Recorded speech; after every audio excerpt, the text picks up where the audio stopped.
Hello dear students, welcome to our channel educational goal. और आज हम देखेंगे कक्षा 7वीं की हिंदी विशिष्ट की वर्कशीट। ये आप देख सकते हैं विषय हिंदी विशिष्ट, और ये माह देख सकते हैं आप फरवरी। ठीक है, तो पूरा सॉल्यूशन मिलेगा, वीडियो के अंत तक बने रहें।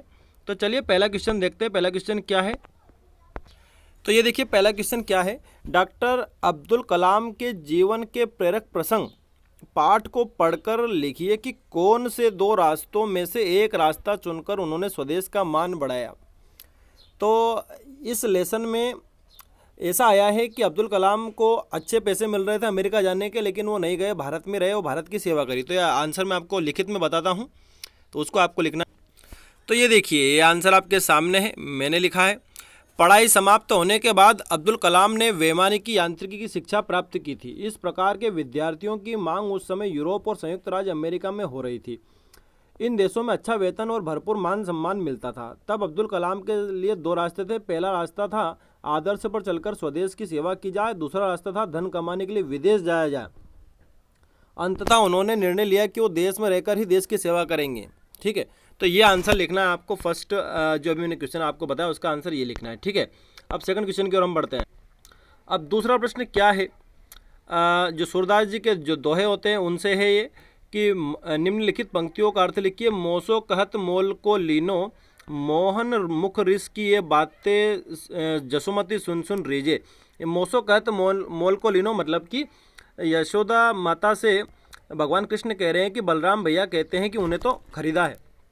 और दूसरा जो है उसका मतलब ये है कि मोहन की ये बातें, क्रोधपूर्ण बातें सुनकर माता यशोदा हंसने लगी या खुश होने लगी। ये मैं आपको लिखित में बता देता हूँ।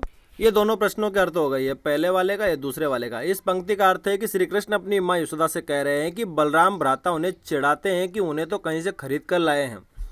और दूसरा जो है उसका अर्थ है कि मोहन अर्थात श्री कृष्ण के मुख से क्रोध की इन बातों को सुनकर माँ यशोदा खुश होती है। ठीक है, अगला प्रश्न देखते हैं। अगला प्रश्न क्या है, ये देखिए तीसरा प्रश्न है कि निम्नलिखित शब्द समूह से तत्सम एवं तद्भव शब्दों के जोड़े बने। तत्सम शब्द यानी कि जो संस्कृत से फिर उनका जो अलग, फिर उनके जो बाद में बदल गए वो इस प्रकार के तद्भव हो गए।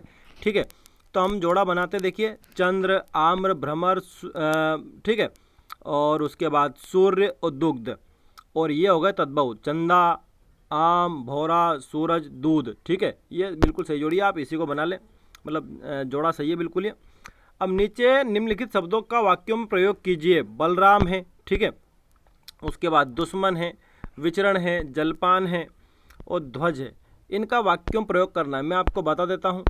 ये देखिए वाक्यों में प्रयोग, बलराम का वाक्यों में प्रयोग हम कर रहे हैं। बलराम श्री कृष्ण के बड़े भाई हैं। दुश्मन, दुश्मन पर कभी विश्वास नहीं करना चाहिए। विचरण, वह बालक उद्यान में विचरण करता है। जलपान, सुबह से जलपान करना फायदेमंद। जलपान मतलब कि नाश्ता, ब्रेकफास्ट। ध्वज, ध्वज का मतलब होता है हमारा राष्ट्रीय ध्वज तिरंगा है। ये अपन ने वाक्यों में प्रयोग कर लिया। ठीक है, तो ये 5 दिए थे, 5 के वाक्यों में प्रयोग कर लिया। अब आगे बढ़ते हैं। अब 5वां प्रश्न है, नींव का पत्थर पाठ के आधार पर बताइए कि रानी लक्ष्मीबाई ने क्यों कहा कि सैनिकों के लिए शुभ अशुभ कुछ नहीं होता। नींव का पत्थर पाठ जो कि रानी लक्ष्मीबाई का पाठ है, उसमें से बताना है कि वो ऐसा क्यों बोल रही है कि सैनिकों के लिए कुछ भी शुभ अशुभ नहीं होता है। तो मैं आपको लिखित में आंसर बताता हूँ। तो ये देखिए आंसर, सैनिकों के लिए शुभ और अशुभ कुछ नहीं होता, ये रानी लक्ष्मीबाई ही बोल रही है। मैंने पाठ से ही निकाला है ये। उसे सब कुछ की कल्पना करनी पड़ती है, क्योंकि उसका लक्ष्य शहीद होना ही नहीं, जय पाना भी है। मैं तो कहूँगी जय पाना ही उसका लक्ष्य है। मैं तो कहूँगी मतलब कौन कह रही है, रानी लक्ष्मीबाई कह रही है। ठीक है, आगे देखते हैं अगला प्रश्न क्या है। अगला प्रश्न है, छोटा जादूगर पाठ के आधार पर बताइए कि आपने जादू या मदारी का कौन सा खेल देखा है। खेल में क्या क्या क्या देखा अपने शब्दों में लिखिए। मदारी क्या करते हैं, वही पैसे को गायब कर देते हैं। ठीक है, किसी वस्तु से पैसे बना देते हैं। ठीक है, तो ये देखिए मैंने मदारी का वह खेल देखा है जिसमें वह मदारी बंदर को अपने इशारों पर नचाता है। साथ ही जादू में जादूगर किसी वस्तु से पैसे बना देता है एवं कई प्रकार की वस्तुएं बनाता है। तो यही आंसर लिख देना। अब अगला प्रश्न देखिए, अगर नाक ना होती, पाठ में नाक से संबंधित मुहावरे हैं, उसी प्रकार आप दांत, कान, मुंह, हाथ, पैर, पीठ या शरीर के अन्य किसी अंगों में से किसी भी 2 अंगों के चित्र बनाकर या चिपकाकर उन पर 5-5 मुहावरे, कहावतें या लोकोक्तियाँ लिखनी है। यानी कि इधर आपको चित्र जिसका भी आप, जैसे मुंह का बना रहे हो तो मुंह का चित्र यहाँ बनाना है, नाक का फिर दो, कम से कम दो करने, मुंह और नाक के मैं आपको बता देता हूँ, ठीक है। तो देखते हैं 5-5 ये मैंने यहाँ 6 लिख दिए हैं। जैसे नाक कट जाना, नाक कट जाना का अर्थ आप सभी जानते हैं अपमान हो जाना। नाक काटना यानी किसी को अपमानित करना। नाक में दम करना यानी कि परेशान कर देना। नाक रगड़ना मतलब कि विनती करना। नाक में दम करने डबल हो गया, कोई बात नहीं। नाक कान काटना यानी कि बहुत ज़्यादा, नाक और कान दोनों कट गए यानी बहुत ज़्यादा ही अपमानित हो गए, ठीक है। अगला है मुंह, मुंह के बता रहा हूँ मैं। मुंह छिपाना यानी कि शर्म करना, सामने नहीं आना, ठीक है। मुंह पर ताला लगना यानी कि चुप्पी साध लेना। मुंह फुलाना यानी कि गुस्सा होना, जिस छोटा बच्चा मुंह फुला लेता है। मुंह पर कालिक लगाना यानी कि फिर से अपमान करना। मुंह तोड़ जवाब देना यानी कि ज़बरदस्त उत्तर देना। मुंह की बातें छीन लेना यानी कि वही बात दोहरा देना, ठीक है। तो ये मैंने आपको मुहावरे बता दिए, ठीक है। अब आगे बढ़ते हैं।